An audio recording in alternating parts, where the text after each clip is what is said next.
Je suis Bernadette Husson-Robert, donc je suis docteur en endocrinologie, métabolisme et nutrition. Et j'ai fait le choix de revenir aux patients après avoir passé une vingtaine d'années dans la recherche fondamentale et appliquée. Voilà, donc j'ai développé des outils particuliers pour le suivi des patients en m'appuyant sur la méditation de pleine conscience, l'hypnose ericksonienne et puis l'EFT, donc Emotional Freedom Technique, qui permet d'évacuer les émotions négatives issues de traumas enfouis et anciens. Donc ça, c'est ma première activité. Je reçois en cabinet et puis je travaille aussi en entreprise, sur les lieux de travail.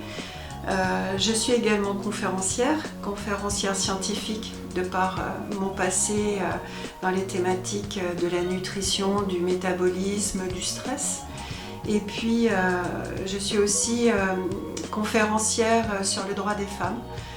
Je suis en parallèle auteure de romans à suspense qui va explorer toutes les failles de notre société par rapport aux femmes, et du coup ça me permet à côté de faire des conférences sur les recherches que j'ai pu mener sur ces différents droits. Alors, je suis adhérente depuis tout récemment parce que j'ai retrouvé Clémentine que je connaissais dans une autre vie, entre guillemets, et je ne connaissais pas l'existence d'elle à Dijon. Et c'est elle qui m'a présenté cette association, donc je suis adhérente, je crois, depuis le mois de février, donc assez récent, cette adhésion. Et pourquoi ? Parce que pour retrouver d'autres femmes, pour partager des valeurs que je pousse dans mes conférences, que je pose dans mes conférences, dans mes écrits. Donc voilà, retrouver un club de femmes actives dans la région où je suis.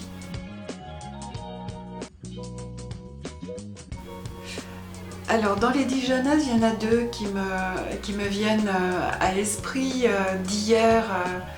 Alors il y a certaines femmes dont on parlera dans la conférence sur la résistance et les femmes en Bourgogne, mais entre autres une grande comédienne et actrice que j'ai toujours aimée, Edwige Feuillère.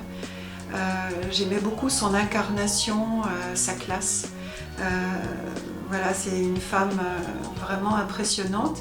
Et puis une d'aujourd'hui qui se fait maintenant très très discrète, c'est Marlène Jobert, également une grande comédienne que j'ai beaucoup aimée quand j'étais plus jeune par sa pétillance, par son dynamisme, et que j'apprécie tout particulièrement encore aujourd'hui pour l'avoir croisée dans des salons d'écriture, puisqu'elle œuvre beaucoup pour la culture et le développement de la lecture chez l'enfant.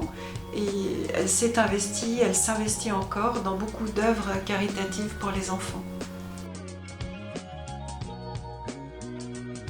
L'engagement. L'engagement fait partie d'une des conférences que je donne. L'engagement, c'est donner quelque chose, engage. Et s'engager, c'est donner sa personne, engage, à quelque chose, à quelqu'un.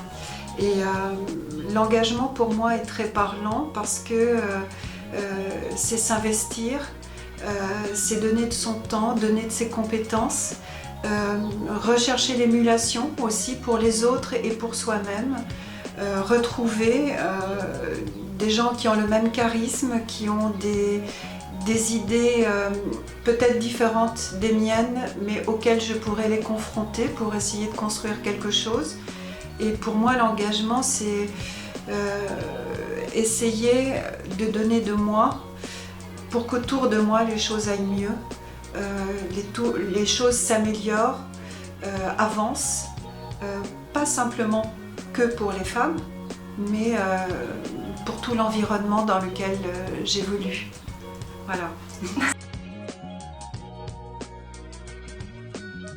Alors l'avenir avec elle, plein de surprises déjà, j'espère, des rencontres aussi, pouvoir ouvrir comment dire, tout mon panel de connaissances sur la région à d'autres personnes qui ont justement différents engagements, peut-être arriver aussi à construire des choses avec elles. Moi je suis prête à m'investir, à m'engager, donc voilà, être réceptive à cette ouverture-là avec elles.